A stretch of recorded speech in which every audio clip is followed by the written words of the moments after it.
नमस्कार दोस्तों, आज के हमारे इस वीडियो में हम आपके लिए दशा माता की व्रत कथा लेकर आए हैं। एक समय की बात है, एक राजा था। उसके 2 रानियां थीं। बड़ी रानी के कोई संतान नहीं थी। छोटी रानी के एक पुत्र था। राजा छोटी रानी और राजकुमार को बहुत प्यार करता था। बड़ी रानी छोटी रानी से ईर्ष्या करती थी। बड़ी रानी राजकुमार के प्राण हर लेना चाहती थी। एक दिन राजकुमार खेलता खेलता बड़ी रानी के आंगन में चला गया। बड़ी रानी ने राजकुमार के गले में काला सांप डाल दिया। छोटी रानी दशा माता का व्रत करती थी। राजकुमार दशा माता का ही आशीर्वाद था।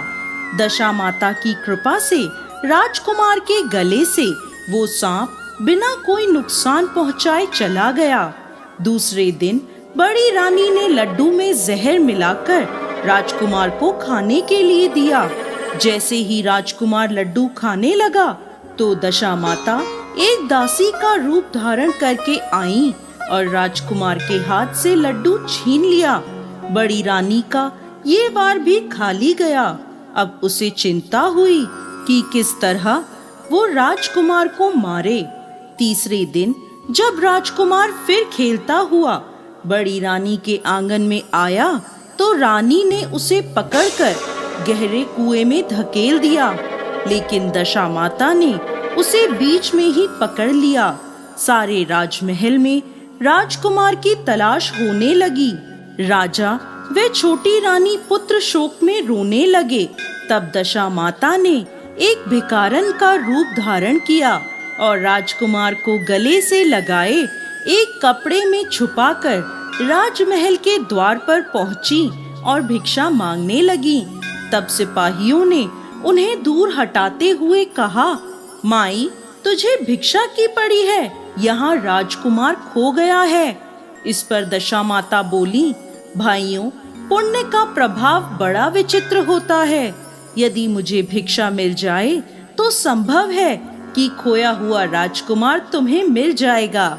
ये सुनकर द्वारपालों ने दशा माता को अंदर जाने दिया।